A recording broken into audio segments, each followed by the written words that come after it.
Sikupenda kulisema lakini nitalisema ili elimu zetu zitusaidie kuipata haki na kuifuata, kuiacha batili na kuiepuka kabisa.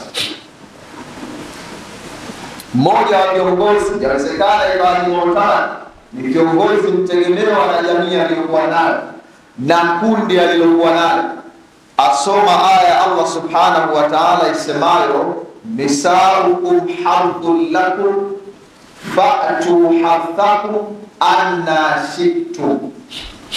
Allah asema wanawake ni mashamba kwenu nyinyi, ni makonde kwenu nyinyi. Watu wa Tanga tunaita konde. Wanawake ni makonde kwenu nyinyi. Sasa makonde yenu fa'tu harthakum, yaendeeni makonde yenu anna shi'tum. Hapa shekhe ndo akatasarraf, hapa shekhe ndo akaingiza balagha, akaingiza mantiki na kutoa uhalisia ulivyo, kuupeleka tofauti na ulivyo. Asema anna ina zaidi ya tafsiri tatu. Anna mahala, anna namna, anna na yani ina zaidi ya tafsiri tatu ambazo imekusudiwa kwenye tamko anna.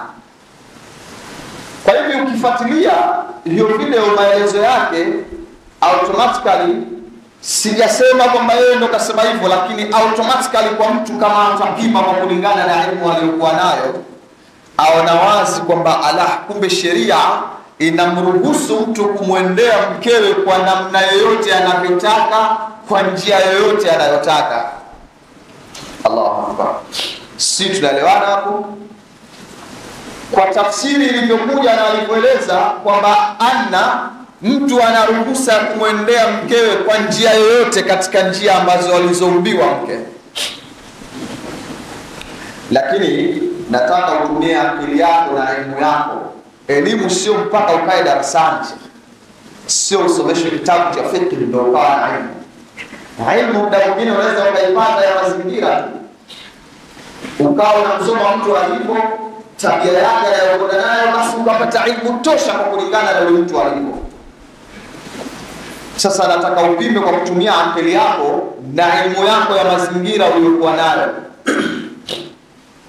Leo Mwenyezi Mungu katika Qur'an, katika Qur'an kuna aya nyingi anasema kuleni katika vizuri tulivyowaruzuku, kuleni katika vizuri tulivyowaruzuku. Nataka nikuulize wewe, kwa hali ya kawaida, tumia akili yako wewe Muislamu, kwa hali ya kawaida, kwa hali ya kawaida, isiwe ni dharura. Ad-darurat tubihu al-mahdhurat, isiwe dharura kwamba ukahalalishiwa kwa kutokana na udharura uliokuwa nao. Fanya kuwa una hali yako ya kawaida, una afya yako. Ushawahi kuona mtu anakula kupitia pwani? Ushawahi kuona mtu anakula kupitia machoni? Ushawahi kuona mtu anakula kupitia masikioni? Kwa nini? Tumia akili yako, tumia akili yako.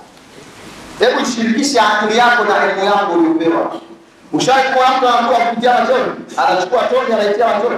Ushawahi? Sasa Mwenyezi Mungu katuwekea mpaka utaratibu. Kwa kawaida mwanadamu, Mtume sallallahu alaihi wasallam aliposema oaneni, lengo la kuoana akasema takthuru, muwe wengi. Mkishakuwa wengi, fa inni ubadi bikum al-umma yawm al-qiyamah, mimi nitaifaharisha siku ya kiyama. Sasa kwa kuoa, Muislamu ikiwa ameoa, baada ya kuoa si atakutana na mkewe. Akikutana na mkewe si ndio kinapatikana kiumbe? Si ndio lengo la Mtume alilosema aifaharishe siku ya kiyama? Kuna mimba inayoshika kwa kutumia nyuma ya tumbo ya mwanamke. Kuna mimba inashika hivyo? Niulizeni nyinyi ambao mnakaa karibu na wanasayansi, kuna sayansi iliyothibitisha hivyo kwamba mtu alipata ujauzito, dada alipata ujauzito kwa kuingiliwa kinyume na maumbile na mke na mumewe? Ipo hiyo? Tutumie nini? Tutumie akili. Yaani tutumie elimu tu ya kidharura. Hebu tutumie akili. Lengo la kuoana tupate kuzaliana. Mama akapata ujauzito kwa sababu kaingiliwa kinyume na maumbile. Sasa bwana, mpaka hili tena tulitafutie kwamba anna ina tafsiri hii, anna ina tafsiri kweli. Elimu tunayopata itusaidie kututoa katika kiza, itupeleke katika mwongozo sahihi wa Mtume Muhammad sallallahu alaihi wasallam. Wakati Mtume anakaribia kuondoka, hii tadbiri alisema siku moja, aliwaambia masahaba, nitaidini sana mshikamane na sunna zangu, mwenendo wangu mimi. Sijawahi kuona hata sunna moja ya Mtume eti katika wake zake wanne, astaghfirullah, aliwahi kumwingia mmoja kinyume na maumbile yake ikawa ndio sunna ya sisi kushikamana. Sijawahi kuona.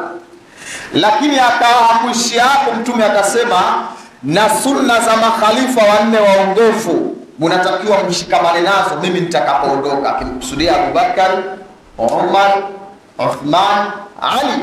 Sijawahi kusikia hata mmoja wapo alimwingia mkewe kinyume na maumbile, tena kwa kupitia vile akapata mtoto wa kike. Sijawahi kusikia. Hebu tupimie akili haya mambo, hebu tupimie akili zetu haya mambo, ndio tutapata nusura ya Allah subhanahu wa ta'ala. Kwa sababu Mtume alichelea na akasema, fa innahu, kwa ni hali jinsi ilivyo ninavyoona huko mbele ya safari. Anawaambia masahaba, huko mbele ya safari huko, mayash minkum, atakayepata nafasi katika nyinyi akaishi muda mrefu akafika mbele kidogo huko, fasayara ikhtilafan kathira, atakuja kuona mambo mengi mapya. Tafsiri nyepesi, atakuja kuona mambo mengi makubwa. Unajua mimi natunyanga upeo wangu mdogo, wanasema hivi kweli wale waliokuwa karibu na Mtume, wale waliokuwa karibu na waliokuwa karibu na Mtume, wale waliokuwa karibu na Mtume, ina maana haya elimu ndio hawakuwa nayo ya kutafsiri mambo haya ndio tukaipata sisi wa mwisho. Kweli inawezekana hiyo?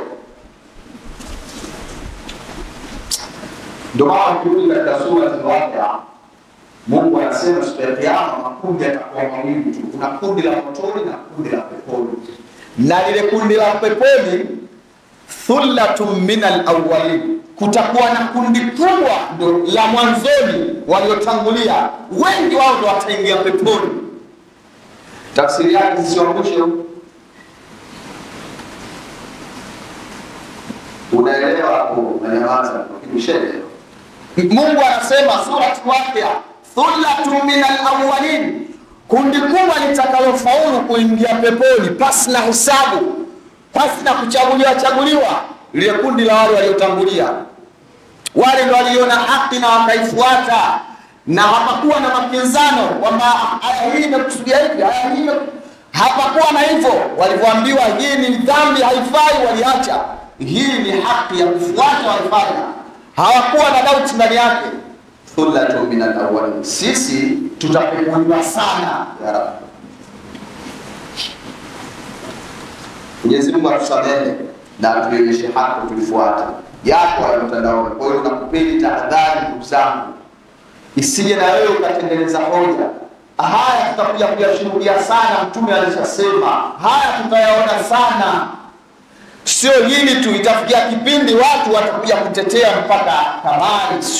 Tumeshawahi kusikia wanatetea kamari, na mtu ataona si shida kabisa kutangaza mbele ya umma kwamba kamari tubahatisha, kubahatisha si vibaya. Kiongozi mnakuchanganya viongozi, sisi ndio tupo nyuma yenu.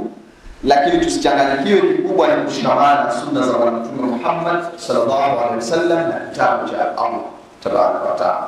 Ndio maana mmoja akasema, amiri shuara bi alimani nuran dhikru wa sunnatu fama baluhum fi hali dhulmat. Wana nuru mbili Waislamu, wakishikamana na nuru mbili hizi hawezi kupotea.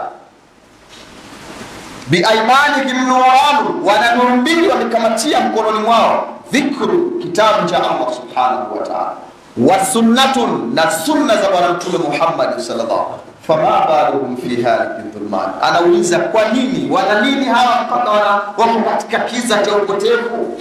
Tusipotee ndugu zangu, haki ipo. tuwashike mashekhe wetu watuonyeshe haki tuifuate.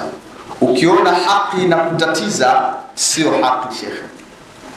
Haiwezekani Mwenyezi Mungu atuumbie wanawake na atuelekeze njia za kuweza kupatia watoto, halafu sisi tuseme kwamba hapana, ruhusa ya mtu anaweza kumuingia kokote mkewe.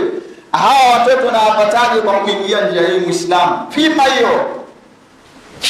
Sio hutuba ni tanbihi, tutumie akili zetu na elimu yetu iweze kutuonyesha haki.